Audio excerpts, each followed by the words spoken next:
সুপ্রিয় দর্শক, স্বাগত জানাচ্ছি আজকের সম্পাদকীয়তে। আমি জিন্নাতারা যশোয়া। বাংলাদেশ ভারত সম্পর্ক চ্যালেঞ্জের মুখে ভারতীয় অপপ্রচারে ক্ষুব্ধ হচ্ছে দুই দেশেরই মানুষ। দিল্লির নীতি নির্দেশনা কার্যকর হচ্ছে ভারতীয় প্রচার মাধ্যম থেকে উগ্রতাবাদী জনগোষ্ঠী পর্যন্ত। উগ্র চিন্তার প্রতিফলন দেখা যাচ্ছে দিল্লি থেকে আগরতলা, ভারতের সর্বত্র। প্রতিবাদ হচ্ছে বাংলাদেশেও। সমাবেশ, মিছিল, লং মার্চের মতো সামাজিক যোগাযোগ মাধ্যমেও লাগছে ঢেউ। পরিণতি কি, সুরাহা কোন পথে? প্রাসঙ্গিক বিষয় নিয়ে আজকের সম্পাদকীয় দিল্লি থেকে আগরতলা। আর এ নিয়ে আলোচনার জন্য আমাদের সঙ্গে দুজন অতিথি আছেন। এই মুহূর্তে উপস্থিত হয়েছেন মুশফিকুস সালেহীন, সহ মুখপাত্র, জাতীয় নাগরিক কমিটি, এবং কিছুক্ষণের মধ্যে আমাদের সাথে আলোচনায় যুক্ত হবেন আজিজুল বারী হেলাল, তথ্য বিষয়ক সম্পাদক, বিএনপি। দর্শক, আপনারাও এই আলোচনায় অংশ নিতে পারেন। এজন্য আপনাদের ফোন করতে হবে টেলিভিশনে দেখানো নাম্বারে। এছাড়া ফেসবুকের মাধ্যমেও আপনাদের মন্তব্য পাঠাতে পারেন। দর্শক, দেখছিলাম প্রধান শিরোনামগুলো, ফিরছি আলোচনায়। মুশফিকুস সালেহীন, আমরা আপনাকে দিয়েই শুরু করছি যেহেতু আমাদের আরেকজন অতিথি এখনো এসে পৌঁছাননি। আজকের লং মার্চ আমরা দেখলাম বিএনপির 3টি অঙ্গ সংগঠনের, এবং গত কয়েকদিন ধরেই আমরা দেখছি যে ভারত বাংলাদেশের সম্পর্ক বেশ অনেকটা চ্যালেঞ্জের মুখে পড়েছে। আপনারাও প্রতিবাদ করেছেন, বাংলাদেশের সর্বস্তরের জনগণ প্রতিবাদ করছে যে যার মতো করে। আসলে আজকের লং মার্চ কি বার্তা দিচ্ছে, এবং এই যে প্রতিবাদ হচ্ছে, বাংলাদেশের প্রতিটি স্তরের জনগণ প্রতিবাদ করছে, সেই প্রতিবাদটা আসলে কি বার্তা দিচ্ছে? দেখুন, এই প্রতিবাদটা আসলে সময়ের প্রয়োজনে দরকার ছিল আর কি। তো এই প্রতিবাদটা এই বার্তাই দিচ্ছে যে বাংলাদেশের মানুষ আমাদের সার্বভৌমত্বের প্রশ্নে, আমাদের রাষ্ট্রীয় নিরাপত্তার প্রশ্নে আমরা এক থাকব, এবং আমাদের নিজেদের মধ্যকার রাজনৈতিক বিভিন্ন ধরনের মতভেদ থাকতে পারে, মতাদর্শিক বিতর্ক চলতে পারে, কিন্তু রাষ্ট্রের প্রশ্নে, বাংলাদেশের প্রশ্নে বাংলাদেশের সব দল যে এক, সেটার একটা প্রতিফলন আমরা দেখতে পাচ্ছি। এবং এটা আমরা স্বাগত জানাই। বিএনপি আজকে, বা বিএনপির যে 3টি সংগঠন রয়েছে, ছাত্রদল, যুবদল এবং স্বেচ্ছাসেবক দল, তারা যেই রং মার্চ করছে, এটাকে আমরা স্বাগত জানাই। এবং আমরা আসলে যেটা মনে করি যে গত 15 বছর বাংলাদেশে যে ফ্যাসিবাদী শাসন ব্যবস্থা ছিল, সেই শাসন ব্যবস্থায় শুধুমাত্র যে সরকারি দলগুলো যে মানে সরকারি দল যে আওয়ামী লীগ, তারা যে শুধুমাত্র দিল্লির মুখাপেক্ষী হয়েছিল তা না। একটা সময় আমাদের কাছে মনে হয়েছে আমাদের অনেক রাজনৈতিক দল, অন্যান্য বিরোধী যে রাজনৈতিক দল আছে, তারাও হয়তো কিছুটা একটু তাকিয়ে রয়েছে অন্য কোনো দিকে, তাদের সুদৃষ্টির অপেক্ষায় থাকছে, এরকম মনে হয়েছে। কিন্তু যেটা আশাব্যঞ্জক সেটি হচ্ছে এই 5 আগস্টের গণ অভ্যুত্থানের পরে সকল রাজনৈতিক দলই মানুষের যেই চিন্তাটা, মানুষের যেই চেতনাটা, সেটা তারা ধরতে পেরেছে, এবং সেটা অনুযায়ী এখন জনমতের প্রতিফলন হয়তো তাদের মধ্যে দেখা যাচ্ছে। এবং আসলে বাংলাদেশে ক্ষমতার উৎস বা রাজনীতি করার যে ক্ষমতার উৎস, সেটা যে আসলে অন্য কোথাও না, বাংলাদেশের জনগণের মধ্যেই, সেটা এখন সকল রাজনৈতিক দল সেটা উপলব্ধি করে এখন কাজ করছে দেখে আমরা খুবই আশাবাদী। এবং কিছুদিন আগেই ভারতে আগরতলায় আমাদের যে সহকারী হাইকমিশনের কার্যালয়ে যে ঘটনাটি ঘটলো, তারপরে সকল দল মিলে এসে যে ঐক্যবদ্ধে বা ঐক্যের ডাকটি দিয়েছে, সেটি আসলে আমরা খুবই ইতিবাচকভাবে দেখছি, এবং এটা বাংলাদেশের ভবিষ্যতের জন্য আমরা মনে করি খুবই ভালো একটা দৃষ্টান্ত। নাগরিক কমিটির কি এ বিষয়ে কোনো কর্মসূচি আছে কিনা? আমরা বিভিন্ন কর্মসূচি দেখতে পাচ্ছি। নাগরিক কমিটি শুরু থেকেই, এই ঘটনা ঘটার পর থেকেই হচ্ছে আমরা সমালোচনা করে এসেছি, আমরা এটা প্রতিবাদ জানিয়ে এসেছি।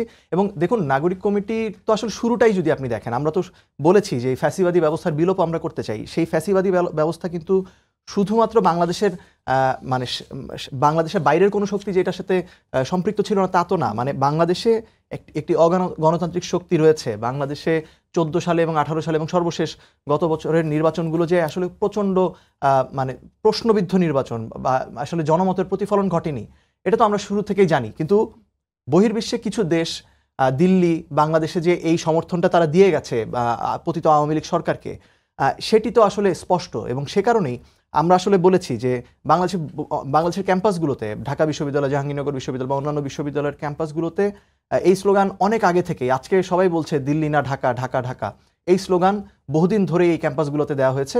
কেননা আমরা এইটা চিহ্নিত করতে পেরেছি যে আপনি এই ফ্যাসিবাদী ব্যবস্থার বা এই স্বৈরাচারের মূলোৎপাটন করতে হলে আপনাদেরকে এটার সাথে জড়িত যেই শক্তিগুলো রয়েছে তাদেরকেও আপনার আইডেন্টিফাই করতে হবে এবং তাদেরকে কল আউট করতে হবে। এবং সেই জায়গা থেকে আমরা এই জায়গা থেকে সবসময় যেই ভারতের সাথে আমাদের বৈদেশিক সম্পর্কের জায়গায় আমরা যেটা মনে করি যে আমাদের সম্পর্কটা হওয়া উচিত সমতার ভিত্তিতে, আমাদের সম্পর্ক হওয়া উচিত ন্যায্যতার ভিত্তিতে, বন্ধুত্বের মতো। এবং এখানে দুই পক্ষের স্বার্থ, বাংলাদেশের স্বার্থটা সামনে রেখে বৈদেশিক সম্পর্কটা এগিয়ে নিয়ে যাবে। এখন আমরা অতীতে যেটি দেখেছি, আমরা ট্রানজিট দিয়েছি, আমরা অসংখ্য আমরা চুক্তি করেছি তাদের কাছ থেকে, ভারতের সরকারের সাথে আদানির গ্রুপের সম্পর্ক ভালো, তাদের সাথে আমরা বিদ্যুৎ আমদানির চুক্তি করেছি। অর্থাৎ এমন সব কাজ করেছি যেটা যত না বাংলাদেশের মানুষকে বেনিফিট করে দিয়েছে, তার চেয়ে বেশি বেনিফিটেড করেছে ভারতের বিভিন্ন স্বার্থ সংশ্লিষ্ট গ্রুপকে, ভারতের সরকারকে। তাই আমরা তো শুরু থেকেই বলছি যে এই জায়গায় এক ধরনের পরিবর্তন আমাদের মধ্যে আসতে হবে, এবং আমরা খুবই আশাবাদী। আজকে আমরা দেখেছি মাননীয় উপদেষ্টা আসিফ মাহমুদ বলেছেন যে ভারতের ব্যাপারে বাংলাদেশের সরকারের যে পররাষ্ট্রনীতি সেটা পরিবর্তন হয়েছে, নতজানু হয়ে বাংলাদেশ কোনো কিছু করবে না বাংলাদেশ মন্তব্য করেছেন।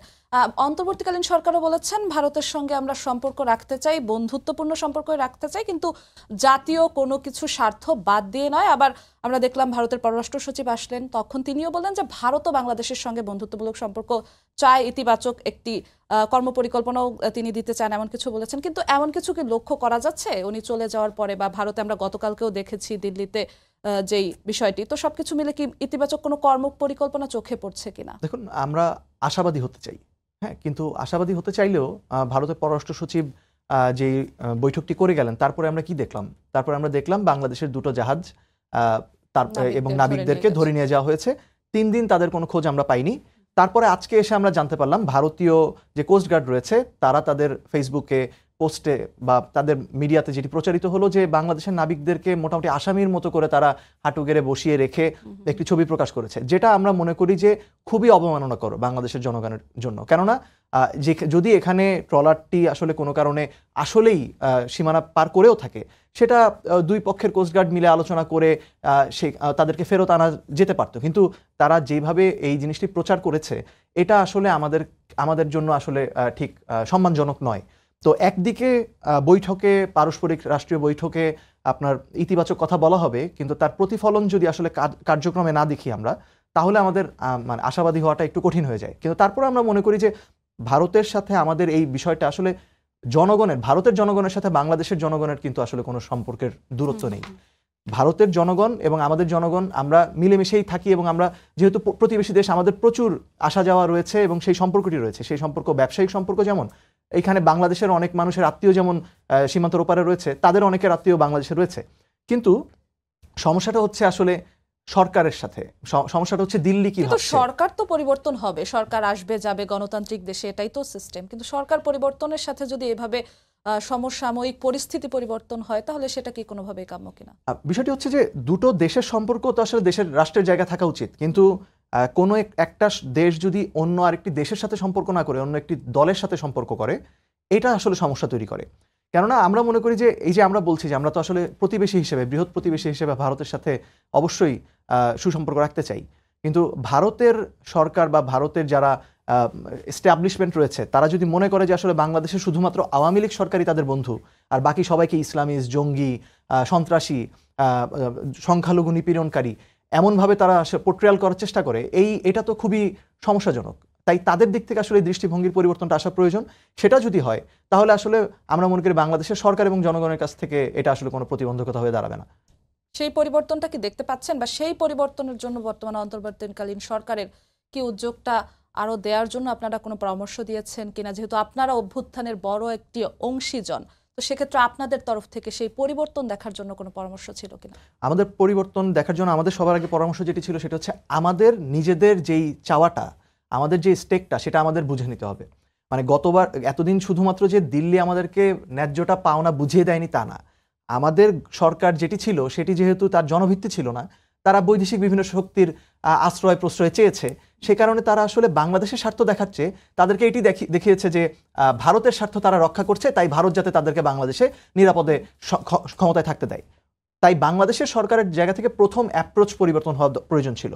সেই অ্যাপ্রোচটা আমরা দাবি জানিয়েছি, এবং আমরা আজকেই যদি বলি যে মাননীয় উপদেষ্টার বক্তব্যে তার কিছুটা প্রতিফলন দেখেছি। তবে আমরা মনে করি কিছু কিছু ক্ষেত্রে আমাদের পররাষ্ট্র উপদেষ্টা, পররাষ্ট্র সচিব যারা রয়েছেন, তাদের হয়তো আরও একটু জোরালোভাবে, বিশেষ করে অর্থাৎ বাংলাদেশে বন্দি বিনিময়ের ক্ষেত্রে আর একটু জোরালো অবস্থান রাখা প্রয়োজন। কেননা বাংলাদেশে এত বিশাল সংখ্যক একটা গণহত্যা চালানোর পরেও, এরকম একটা ঘটনার পরও ভারত সেই গণহত্যার যেই মূল পরিকল্পনাকারী বা নির্দেশনা দানকারী তাকে আশ্রয় তো দিয়েছে, তাদের দেশে তাদের রাজধানীর মধ্যে বসে তিনি এখন বিভিন্ন জায়গায় বক্তব্য দিয়ে বেড়াচ্ছেন এবং রাজনৈতিক সমাবেশে বক্তব্য দিচ্ছেন তিনি অনলাইনে, সেটা থামাতে তারা এটা অ্যালাউ করছে। এটা কিন্তু আসলে আমরা মনে করি না যে বর্তমানে বাংলাদেশ রাষ্ট্রের প্রতি, শুধু সরকার না, পুরো বাংলাদেশের জনগণের প্রতি বন্ধুত্বপূর্ণ আচরণ হচ্ছে। তা আমরা মনে করি যে এটার ব্যাপারে তো সরকার প্রতিবাদ জানিয়েছে, এবং সরকার পররাষ্ট্র সচিব যিনি এসেছিলেন ভারতের, তাকে এই বিষয়ে তার বার্তা দেওয়া হয়েছে। তো এটার আমরা আশা করবো, আমরা অপেক্ষায় থাকবো যে ভবিষ্যতে আসলে বিষয়টা কেমন হয়। আর বিষয়টি যদি চলমান থাকে তাহলে আসলে দেখুন, আমরা তো বিভিন্ন রাজনৈতিক গোষ্ঠী যারা রয়েছে তারা দায়িত্বশীলতার জায়গা থেকে বিভিন্ন অ্যাকশন নিতে চায় বা বিভিন্ন কর্মসূচি নিতে চায়, কিন্তু বাংলাদেশের মানুষের জনগণের ভিতরে যে প্রতিক্রিয়া, সেই প্রতিক্রিয়া আসলে তখন কেমন দাঁড়ায় সেটা কিন্তু একটা দেখার বিষয়। তাই আমি মনে করি যে ভারতের মধ্যে বা দিল্লির ভিতরে বিশেষ করে সুবুদ্ধির উদয় ঘটবে, এবং তাদের গণমাধ্যমে বাংলাদেশ কেন্দ্রিক যেই ব্যাপক অপপ্রচার চলছে এগুলো ব্যাপারেও আসলে তারা আর একটু নিয়ন্ত্রণে আসবে এবং তারা সঠিক তথ্যটি তুলে ধরবে। কারণ বাংলাদেশের সরকার তো বলছে, বা আমরাও বলছি যে আপনারা আপনাদের সাংবাদিকদেরকে বাংলাদেশে পাঠান, বাংলাদেশের গ্রাউন্ড রিয়েলিটি আপনারা তুলে ধরুন, বিভিন্ন আন্তর্জাতিক মিডিয়াকে আমরা বলছি। তো সেটা তারা না করে যেই ধরনের প্রোপাগান্ডামূলক কার্যক্রম চালিয়ে যাচ্ছে, এটা আসলে আমাদেরকে এই সম্পর্ক ইতিবাচক দিকে নেওয়ার ক্ষেত্রে আসলে ওই দিক থেকেই বাধাটা তৈরি হচ্ছে। আমরা কিন্তু দেখেছি ইলিশ তো গেছে, বা তো সেটা তো সমস্যা হয়নি, ঝামেলা আমরা দেখতে পাইনি। আপনাদের একটা রিপোর্ট দেখেছি আমি, সেটা হচ্ছে কিছুদিন আগে যে ভারতের কলকাতার যে ব্যবসায়ীরা রয়েছে, সময় টিভিতেই দেখিয়েছে, সেই ব্যবসায়ীরা আসলে সমস্যায় পড়ে গেছেন, কারণ বাংলাদেশ থেকে অনেক পর্যটক সেখানে যান না, বা ব্যবসায়ীরা সেখানে যাচ্ছেন না। সেখানকার হয়তো নিউ মার্কেটের আশেপাশে এলাকায় হোটেল ব্যবসায়ীরা সমস্যায় রয়েছেন, বড়বাজার বা নিউ মার্কেটের ব্যবসায়ীরা সমস্যায় রয়েছেন, হয়তো তাদের হাসপাতাল যেগুলো রয়েছে তাদের সেখানেও হয়তো সংকট চলছে। তাই সংকট কিন্তু আসলে শুধুমাত্র আমাদের তা না, মানে ভারতের ব্যবসায়ীরাও তো আপনাদের রিপোর্টেই উঠে এসেছে বিভিন্ন ধরনের সংকটে পড়েছেন। এখন যদি বিভিন্ন ধরনের উস্কানিমূলক ঘটনা ঘটিয়ে এটা রাজনৈতিক ফায়দা হাসিল করার চেষ্টা করে, সেটা ক্ষতিগ্রস্ত আসলে দুই দেশের জনগণই হবে। এটা যত দ্রুত দিল্লি বা পশ্চিমবঙ্গ সরকার, কারণ মমতা ব্যানার্জি যে বক্তব্যটা দিয়েছিলেন সেটা কোনোভাবেই আসলে ওয়েলকাম করার মতো কিছু না, এরা যত দ্রুত ওনারা বুঝতে পারবেন ততই আসলে উপমহাদেশের সকলের জন্যই মঙ্গল। একদমই, আমরা দেখেছি যে গত কয়েকদিন ধরে আপনি যে প্রতিবেদনটির কথা বললেন, আমরাও প্রতিবেদন করি, এবং এটা খুবই স্বাভাবিক যে একটি দেশের গণমাধ্যমে একটি অংশ থাকে আন্তর্জাতিক অংশের জন্য, সেটা শুধুমাত্র খবর প্রচারের জন্য, সেটা এইরকম প্রোপাগান্ডা বা যেটা ভারতীয় মিডিয়া করছে সেটার জন্য না। এটা অবশ্যই আমরাও দেখেছি, কিন্তু যে বিষয়টি আমরা বললাম যে বাণিজ্যিক সমতার বিষয়টি, সেই বিষয়টি নিয়ে আপনার কাছে আবারও ফিরবো, কিন্তু এর মধ্যে আমাদের সঙ্গে আরো একজন উপস্থিত হয়েছেন অতিথি, বিএনপির তথ্য বিষয়ক সম্পাদক আজিজুল বারী হেলাল। আপনাকে আমন্ত্রণ জানাচ্ছি। আমরা আপনার কাছে একটু ফিরতে চাচ্ছি এই মুহূর্তে। আমরা আজকে দেখলাম বিএনপির 3টি অঙ্গ সংগঠনের লং মার্চ, ভারতের আগ্রাসনের বিরুদ্ধে, আগরতলায় হামলার বিরুদ্ধে, জাতীয় পতাকা অবমাননার বিরুদ্ধে প্রতিবাদ হিসেবে। এই লং মার্চ আপনাদের দলের তরফ থেকে কোথায় বার্তা দিচ্ছে, কি বার্তা দিচ্ছে একটু জানতে চাচ্ছি। জি, ধন্যবাদ। এটা একটা মূল্যবান টপিক এই সময়ের জন্য, এবং বলতে পারেন টক অফ দ্য মান্থ। এবং এই টপিকটা আরও কতদিন যে চলে, যে ভারত বাংলাদেশের উপর যে বৈরী সম্পর্ক, বৈরী মনোভাবাপন্ন হয়েছে, বিশেষ করে 5ই আগস্টের আমাদের এই বিপুল বিজয়ের পরে তাদের বৈরিতা আরও বেড়েই চলেছে। তার মানে এই না যে 5ই আগস্টের আগে আমাদের সাথে সম্পর্ক ভালো ছিল। 5ই আগস্টের আগে তার একটা ক্লায়েন্টের সাথে তার সম্পর্ক ভালো ছিল, বাংলাদেশের সাথে তার সম্পর্ক ভালো ছিল, বাংলাদেশের জনগণের সাথে তার সম্পর্ক ভালো ছিল না। অধিকাংশ জনগণ এই তার যে ক্লায়েন্ট মাফিয়া, তার বিরুদ্ধে আন্দোলন করেই কিন্তু আমরা বিপ্লব করেছি। এখন বক্তব্য হলো এই বিপ্লবকে ভারত কোনোভাবেই মেনে নিতে পারছে না, কারণ তার যে ক্লায়েন্ট হাঁস ফসকে যে বেরিয়ে গেল, এবং তার ক্লায়েন্টের এই বিতরণের পরে আমি দেখলাম যে ভারতীয় পত্র পত্রিকা মিডিয়ায় বিভিন্নভাবে অপপ্রচার, অপতথ্য ছড়ানো হচ্ছে।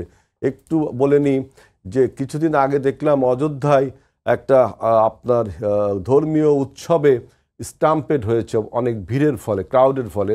সেখানে কিছু নারী পুরুষ শিশু নিহত হয়েছে, আহত হয়েছে। সেটাকে কাটছাট করে দেখাচ্ছে বাংলাদেশে নাকি হিন্দু ভাইদের উপর দমন পীড়ন চলছে। আমি দেখলাম যে বিপ্লবের সময় বিক্ষুব্ধ জনতা একটা আওয়ামী লীগ অফিস পুড়িয়ে দিয়েছে, সেটাকে দেখানো হচ্ছে একটা মন্দির পুড়িয়ে দিয়েছে। এইভাবে প্রায় 13টি অপতথ্য, 49টি মাধ্যম ভারতের। ইভেন দো আপনি শুধু 8টি, ওদের যে রিপাবলিক টিভি, এটা তো খুব একটা পরিচিত না, ওদের India Times, Hindustan Times, Hindu Times, সমস্ত নামকরা পত্রিকায় বলতে এইগুলো বলা হচ্ছে। ভারতের বিভিন্ন রাজনীতিবিদরাও বলছে। এখন বক্তব্য হলো বাংলাদেশের বর্তমান অন্তর্বর্তীকালীন সরকার তার বিরুদ্ধে কড়া কি প্রতিবাদ জানাচ্ছে। আমি দেখলাম বিক্রম মিশ্র এসে আমাদের 12 ঘন্টার একটা মিটিং করলো। সেই মিটিংয়ে কি বিষয়ে আলোচনা হলো সেটা কি জনগণ জানলো? যে আমাদের স্বাধীনতা সার্বভৌমত্ব বিশেষ যেভাবে ভারত মানে ক্ষুণ্ণ করে চলেছে, সীমান্তে বলল যে হত্যা হবে না, তারপরেও সীমান্তে হত্যা চলছে, অভিন্ন নদীগুলো বিষয়ে এখনো পানি চুক্তি হয়নি, তারপরে আমাদেরকে বলছে আমরা নাকি কমিউনাল ডিসহারমনি, অথচ Bangladesh is land of communal harmony. এবং এই যে ভারত যে অপপ্রচার, তার বিরুদ্ধে অন্তর্বর্তীকালীন সরকার কোনো ন্যারেটিভ কি তৈরি করেছে বিশ্ববাসীর কাছে? বিশ্ববাসীর কাছে ভারত যে পারসেপশন তৈরি করেছে বাংলাদেশ বিরোধী, আমাদের অন্তর্বর্তীকালীন সরকার তার থেকে মোকাবিলার জন্য কোনো ন্যারেটিভ তৈরি করেছে? এখন দেখেন, বাংলাদেশের মানুষ কিন্তু এই মুহূর্তে সবচেয়ে বেশি ভারত বিরোধী ভাবাপন্ন। যৌক্তিক কারণে, যেহেতু ভারত বৈরিতা মূলক আচরণ করছে, যৌক্তিক কারণে বাংলাদেশের বিপ্লবী শক্তি সহ অন্যান্য শক্তিও এখন অন্যান্য জনগণ সামগ্রিকভাবে বাংলাদেশের জনগণ এখন ভারত বিরোধী মনোভাবাপন্ন হয়ে গেছে। ভারতের জনগণের বিরুদ্ধে না আমাদের এই বৈরী মনোভাব, এটা হলো দিল্লির সরকারের বিরুদ্ধে। কিন্তু দেখেন, একমাত্র দল বিএনপি তার অবস্থান পরিষ্কার করেছে দেশপ্রেমের প্রশ্নে, সার্বভৌমত্বের প্রশ্নে, এবং আমাদের এই বিপ্লবের যে তাৎপর্য এবং বিপ্লবকে ঊর্ধ্বে তুলে ধরবার জন্য আমরা রাজপথে কিন্তু ভারত বিরোধী মনোভাব আমরা এখন শো করছি। আপনি দেখেন, আমাদের যে 3টা লং মার্চ আজকে দেখলেন, এই লং মার্চ কিন্তু আমরা এর আগেও করেছি ভারতের বিরুদ্ধে। মাওলানা আব্দুল হামিদ খান ভাসানীর নেতৃত্বে যখন আমরা তালপটি অভিমুখে এবং ফারাক্কা অভিমুখে লং মার্চ করি, তারপরে যে ভারতের সাথে পানি চুক্তি হয়, সেই পানি চুক্তিতে প্রেসিডেন্ট জিয়াউর রহমানের নেতৃত্বে পানি চুক্তি হয় আপনার মোরারজি দেশাই সরকারের সাথে, তখন কিন্তু আমরা ন্যায্যতা পাই পানির। আজকে যদি আপনি সরকারে থেকে যদি মিউ মিউ মিউ মিউ করেন ভারতের সাথে, তাহলে কিন্তু এই সমস্যা আরো বেড়েই চলবে। কারণ ভারতের যে অপপ্রচার, আমি বলি সরকারের অবস্থানে দেখেন, ভারতের অপপ্রচার তো বেড়েই চলছে। এর বিরুদ্ধে সরকার কি কোনো ন্যারেটিভ তৈরি করতে পারছে? সরকার অনেক সময় বলছে আমরা সরকারে বসে অনেক কথা বলা যায় না, সরকার বলছে। তাহলে যেহেতু ভারত এখন আমাদের 100% লোক ভারতের বিরুদ্ধে চলে গেছে, হিন্দু মুসলিম ঐক্যবদ্ধভাবে, যেহেতু আপনি আমার অ্যাম্বাসিগুলো হামলা করেছেন, গতকালকেও আমাদের দিল্লি অ্যাম্বাসি হামলা করেছে, আমাদের চলাচলের পথ বন্ধ করেছেন, ভারতের হোটেলগুলোতে আমাদের যে সমস্ত বাঙালি আটকা পড়েছে তাদের খাওয়া বন্ধ করে দিয়েছেন। সুতরাং আপনি এখন যদি বসে থাকেন, আমাদের দল তার স্পষ্ট মনোভাব দেখিয়েছে। আমাদের দলের সিনিয়র যুগ্ম মহাসচিব রিজভী আহমেদ দেখেন, ভারতীয় পণ্য যখন বয়কট হয় তখন সে তার একটা ভারতীয় চাদর পুড়িয়ে ফেলেছে। গতকালকে না পরশু দেখলাম সে তার স্ত্রীর ভারতীয় শাড়িটি পুড়িয়ে ফেলেছে। অথবা আমরা ক্লিয়ার ভারতের বিরুদ্ধে আমাদের মনোভাব। এখন সরকারে বয়কট ভারত না, ভারতকে বুঝাতে হবে যে আপনি, এটা শেখ হাসিনার বাংলাদেশ না, এটা বাংলাদেশের জনগণের বাংলাদেশ। আপনি বন্ধুত্বর বেশে প্রভুত্ব চাপিয়ে দেবেন, এটা বাংলাদেশের জনগণ মানবে না। কারণ আমরা 71 সালে যে যুদ্ধ করেছিলাম পিন্ডির বিরুদ্ধে, ইসলামাবাদের বিরুদ্ধে এবং করাচির বিরুদ্ধে, আমরা দিল্লির কাছে নতজানু হওয়ার জন্য আমরা এই যুদ্ধ করেছিলাম না। সুতরাং আজকে সমস্ত রাজনৈতিক দলকে, এই বৈষম্য বিরোধী ছাত্র ভাইয়েরা, নাগরিক ঐক্য যে কমিটি করেছে, তারা সবাই আজকে এই ভারত বিরোধী মনোভাব আমাদের চাঙ্গা করতে হবে। এখন উপদেষ্টারা যদি মনে করে যে আমার চেয়ার ধরে রাখার জন্য, ক্ষমতা ধরে রাখার জন্য আমি ভারতের সাথে মিউ মিউ করব, তাহলে আমি বলবো যে তাহলে আপনি বিপ্লবের বিরুদ্ধে চলে গেলেন।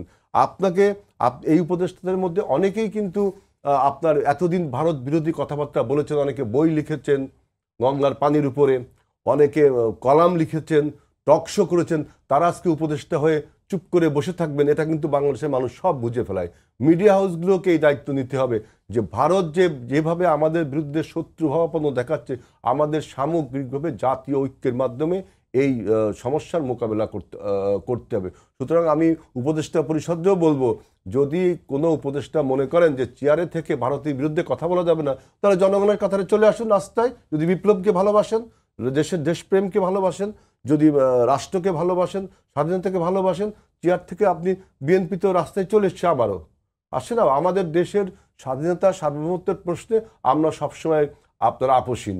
আমাদের বর্তমান যে অবস্থান আপনি দেখেছেন যে ভারতীয় এই যে আগ্রাসী মনোভাব আমাদের প্রতি, তার বিরুদ্ধে যদি আপনি কোনো কথা না বলেন, আপনি শুধু আবার এর ভারতীয় যে ন্যারেটিভ আমাদের বিরুদ্ধে তৈরি করেছে তার বিরুদ্ধে যদি আপনি কোনো ন্যারেটিভ দাঁড় না করান, তাহলে ভারত আপার হ্যান্ডে যে আপনার উপরে এই দেশের স্বাধীনতা সার্বভৌমত্ব নস্যাৎ করবে। সুতরাং এখন জনগণের ঐক্যের প্রয়োজন, এই ঐক্য যেন ভাঙন না হয়। আজকেও আমি দেখলাম যে একজন ছাত্র তরুণ উপদেষ্টা সে বলল যে নির্বাচনকে সামনে এনে আমাদের ঐক্যকে বিনষ্ট করা হচ্ছে। এই কথাটা আসলে ঠিক না।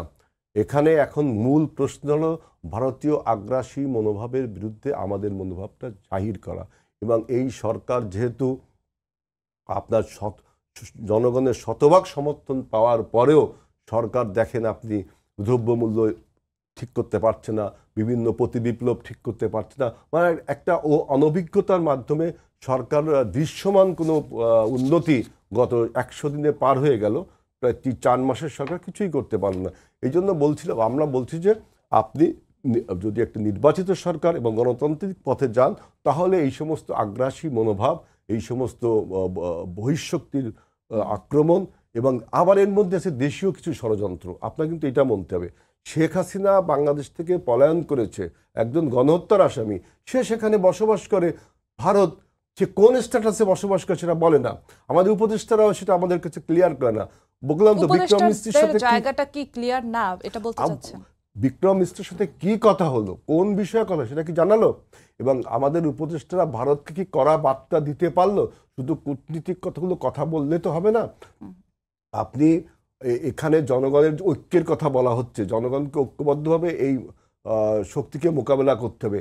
এবং আমি বলছি যে ভারতের যে পাপেট এতদিন আমরা এখানে ছিল, সে যখন বিতাড়িত হলো, চলে গেল, তার যে দোসররা বাংলাদেশে এখনো রয়ে গেছে, এই দোসরকে যদি আপনি লালন পালন করেন, যেটা উপদেষ্টা পরিষদ আমি দেখলাম সুচারুভাবে করছে। বিপ্লবে যে সমস্ত লোক বিপ্লবের বিরুদ্ধাচরণ করেছিল, বিপ্লবীদের গুলি করেছিল, বিপ্লবীদেরকে গ্রেফতার করেছিল, বিপ্লবীদেরকে হামলা করেছিল, সেই সমস্ত লোক আজকে প্রশাসনের বিভিন্ন জায়গায় বসে আছে। আজিজুল বারী হেলাল, আবার একটু আসতে চাচ্ছি মুশফিকুর সালেহীন আপনার কাছে। যেমনটা বললেন যে কড়া বার্তা বর্তমান উপদেষ্টা পরিষদ দিতে পারছে না ভারতকে, আপনাদের কি মনে হয়? দেখুন, আমাদের যেটি মনে হয় সেটা হচ্ছে কড়া বার্তা একটা ডিপ্লোম্যাটিক ল্যাঙ্গুয়েজ থাকে। সো সরকার যখন একটা দায়িত্বশীল জায়গায় আছে, তাদেরকে সেই ডিপ্লোম্যাটিক ল্যাঙ্গুয়েজটা, সেই ম্যানারিজম মেনে রেখেই কথা বলতে হয়। কিন্তু তার মধ্যেও আমরা কিন্তু দেখেছি নাহিদ ইসলাম মাননীয় উপদেষ্টা বা আসিফ মাহমুদ, তাদের কিন্তু আমরা কড়া বার্তা ভারতের উদ্দেশ্যে দেখেছি। আমি কিছুক্ষণ আগে যেটা বললাম যে ভারতের ব্যাপারে নতুন যেন পররাষ্ট্রনীতি বদলে গেছে, সেই কথা বলেছেন। এই সাথে আমাদের রাজনৈতিক দল যেগুলো রয়েছে তাদেরও কিছু দায়িত্ব রয়েছে, বা আমরা যারা রাজনৈতিক প্ল্যাটফর্মে কাজ করছি তাদেরও দায়িত্ব রয়েছে। সেটা হচ্ছে বাংলাদেশের জনগণের যে মনোভাবটা, সেই মনোভাবটা তুলে ধরা, এবং সেটা সরকারের সেটা তুলে ধরলে সরকার আসলে এই কথাগুলো আন্তর্জাতিক ফোরামে যে যখন বলবে, তখন তাদের জন্য বলাটা সহজ হয় যে বাংলাদেশের জনগণ এটা চাইছে, বাংলাদেশের রাজনৈতিক দলগুলোর এক্ষেত্রে ঐক্যমত্য রয়েছে, সেক্ষেত্রে তখন সরকারের সেই কাজটা সহজ হয়। এখন আমরা যেটা আসলে আশা করি সেটা হচ্ছে যে এই যে ভারতের বা বাংলাদেশের স্বার্থ, ভারতের বিরুদ্ধে, ভারতের অপকর্মের বিরুদ্ধে কথা বলা বা বাংলাদেশের পক্ষে যে কথাগুলো বলা, এগুলো শুধু পলিটিক্যাল রেটরিকের ভিতরে থাকবে না, এটা আসলে কার্যত দলগুলো এই চিন্তাটা লালন করবে। কেননা আমরা ওই যে অতীতেও দেখেছি, বাংলাদেশে যখন মানে ভারতে যখন, দিল্লিতে যখন কংগ্রেস সরকার পতন হয়ে বিজেপি সরকার আসলো, বাংলাদেশে অনেকে আশাবাদী হয়ে উঠেছিলেন এবার হয়তো বাংলাদেশে কোনো একটা পরিবর্তন চলে আসবে। এই আশাবাদী থাকাটা, এটা এমন মানসিকতা যে ওই যে দিল্লি আসলে বাংলাদেশে ঢাকায় কে থাকবে সেটা নির্ধারণ করে দেয়, বা এক ধরনের কিছুটা মানসিক দাসত্ব আর কি, দাসত্বের বহিঃপ্রকাশক ঘটায়, যে ক্ষমতাটা আসলে ক্ষমতার উৎসটা কোন জায়গায়, বাংলাদেশের জনগণ নাকি ওই দিল্লি। তো ওই ধরনের মেন্টালিটি থেকেও আমাদেরকে বের হয়ে আসতে হবে। তো আমাদের যদি সেটা আমরা হই বা অন্য যে কোনো রাজনৈতিক দলগুলো যারা রয়েছে, আমরা যদি একই সাথে প্রকাশ্যে মিছিল মিটিং করছি, কিন্তু একই সাথে আমরা ওই যে নতজানু পররাষ্ট্রনীতির দিকে একটা দ্বার খোলা রাখছি, এটা করাটা আমাদের ঠিক হবে না। তবে এই মুহূর্তে যেটি দেখছি, এই যে আজকে লং মার্চ করলো, আমরা এর আগে প্রতিবাদ করেছি, অন্যান্য দল লং মার্চ কি রাজনৈতিক দল করলো? আমি বললাম যে উপদেষ্টা মণ্ডলীর থেকে অন্তর্বর্তীকালীন সরকার কি কড়া বার্তা দিতে পারছেন কিনা, যেমনটা আজিজুল বারী হেলাল বললেন যে তারা কড়া বার্তা দিতে পারছেন না। আমরা যেমন মনে করি যে আজকে একটা রিঅ্যাকশন পরিষ্কারভাবে পররাষ্ট্র মন্ত্রণালয় থেকে আসা উচিত ছিল আমাদের নাবিকদের ব্যাপারে। তাদেরকে যেভাবে ছবি তুলে এটা অবমাননাকর একটা ছবি প্রকাশ করা হয়েছে, এর ব্যাপারে সরকারের পক্ষ থেকে একটা কড়া প্রতিক্রিয়া আসা প্রয়োজন ছিল, সেটা আমরা দেখিনি। সেই ক্ষেত্রে সরকারের কিছু ক্ষেত্রে ঘাটতি তো রয়েছেই। আমরা যেটা দেখছি সরকারের তরুণ উপদেষ্টা যারা রয়েছেন তাদের এই ক্ষেত্রে ঘাটতি আমাদের মনে হচ্ছে না, কিন্তু আমাদের অনেক, এটা কি আমলাতান্ত্রিক জটিলতায় পড়ছে কিনা জানি না, কিন্তু আমাদের পররাষ্ট্র মন্ত্রণালয় হয়তো আরও বেশি এক্ষেত্রে প্রোঅ্যাক্টিভ এবং জোরালো ভূমিকা রাখতে পারে বলে আমরা মনে করি, এবং তাদের প্রতি সেই আহ্বানটুকু জানাই। তবে এই ক্ষেত্রে আরেকটা জিনিস বলতে চাই যে এই যে সরকারকে দেখুন, এটি এমন একটা সরকার যেই সরকারটার রাজনৈতিক ব্যক্তিবর্গ দিয়ে গঠিত না, এটা মূলত বাংলাদেশের বিশিষ্ট বিভিন্ন নাগরিকরা দেশের একটা ক্রান্তিকালে তারা দায়িত্ব নিয়েছেন। তাদের এর আগে বাংলাদেশের আমলাতন্ত্র চালানো, রাষ্ট্র ব্যবস্থা চালানোর অভিজ্ঞতাটাও নেই। তো এই জায়গাটায় আমাদের তো একটা মানে দায়িত্ব রয়েছে, যারা রাজনৈতিক গোষ্ঠী রয়েছে, যে এই সরকারটাকে এক ধরনের সাপোর্ট দেওয়া। সাপোর্টটা কীরকম, সেটা হচ্ছে যাতে তারাই যে অন্তর্বর্তীকালীন যে সময়টুকু, এই ট্রানজিশনাল ফেজে, যাতে তাদের যে দায়িত্বগুলো তারা প্রপারলি পালন করে এবং করে একটা ডেমোক্রেটিক গভর্নমেন্টের হাতে, মানে নির্বাচনের মাধ্যমে নির্বাচিত একটা গভর্নমেন্টের মাধ্যমে হ্যান্ড ওভার করতে পারে। কিন্তু আমরা যদি হচ্ছে সরকারকে বিভিন্ন কাজে, বিভিন্ন দেশের ইন্টারনাল সংকটে বা অন্যান্য বিষয়ে ব্যস্ত রাখি, তখন কিন্তু তাদেরকে এই যে আন্তর্জাতিক বিভিন্ন যেই বিষয়গুলো রয়েছে এগুলো তাদের পক্ষে সামলানোটা একটু কঠিন হয়ে যাবে। কেননা এই সরকারের সাইজটা কি, এখন কি কোনো রাজনৈতিক দল তাদেরকে ব্যস্ত রাখছে? আমরা সব ক্ষেত্রে রাজনৈতিক দল না, কিন্তু ধরুন রাজনৈতিক দলের কর্মীদেরকেও কিন্তু একটু নিয়ন্ত্রণে রাখা প্রয়োজন। কেননা আমরা বিভিন্ন জায়গা থেকে বিভিন্ন ক্ষেত্রে চাঁদাবাজির কথা আবারও শুনি, আমরা প্রশাসনের ভিতরে দলীয়করণের কথা শুনি। আমরা কিছুদিন আগে, মাসখানেক আগে সম্ভবত দেখেছি যে দুপক্ষীয় ডাক্তারদের মধ্যে একটা সংঘর্ষ বা হাতাহাতি এরকম কিছু একটা হয়েছিল। মানে এই সংকটগুলোও কিন্তু সরকারকে সামলাতে হচ্ছে, সরকারকে শ্রমিক যে আন্দোলন রয়েছে সেইগুলো সামলাতে হচ্ছে। তো মানে একটার পর একটা এই ধরনের বিষয় যখন থাকে, তখন আপনি রাষ্ট্রের স্বার্থ রক্ষায় যে কাজগুলো করা প্রয়োজন, সেক্ষেত্রে হয়তো তাদের ফোকাস করার সময়টা কমে যায়। তাই আমাদের ওই সরকার বারবার ব্যর্থ বা এই সরকার কোনো কিছু করছে না এটা না বলে আরো সহযোগিতামূলক ভাবে কাজ করলে মনে হয়। এই জায়গাটাতেই আজিজুল বারী হেলাল আপনার কাছে পৌঁছতে চাচ্ছি, যেমনটি মুশফিকুস সালেহীন বললেন যে অভ্যন্তরীণ নানা চাপের কারণে সরকার হয়তো বা আন্তর্জাতিক বা পররাষ্ট্র নীতিতে ওভাবে ফোকাস করতে পারছে না। আপনাদের কি মনে হয় অভ্যন্তরীণ কোনো চাপ আছে? অভ্যন্তরীণ রাজনীতির ফ্রন্ট যদি আপনি বেশি গোলেন, যেহেতু আপনি অনভিজ্ঞ, এই দেশ পরিচালনা আপনার অভিজ্ঞতা নেই, আপনি যদি এখন যে কাজের দায়িত্ব আপনার না, সেই কাজ যদি নিজের উপর চাপিয়ে ধরেন, তাহলে তো আপনি হিমশিম খাবেনই। আর এই সরকারকে সাপোর্ট দিচ্ছে না এমন কোনো লোক বাংলাদেশে নেই। আমি মনে করি স্বাধীনতার পরে সবচেয়ে এই সরকার বেশি সাপোর্ট পেয়েছে। আমরা এখনো শতভাগেরও বেশি সমর্থন করি ডক্টর ইউনূস সরকারকে, কারণ এই ইউনূস সরকারের যে কোনো ধরনের বিপর্যয় মানে বাংলাদেশের বিপর্যয়। ইউনূস সরকারের যে কোনো ধরনের ক্ষতি মানে বাংলাদেশের বিপ্লবের ক্ষতি, বাংলাদেশের স্বাধীনতা সার্বভৌমত্বের ক্ষতি। আমাদের অভিজ্ঞতা থেকে, আমরা রাজনৈতিক অভিজ্ঞতা থেকে আপনি দেখেন যে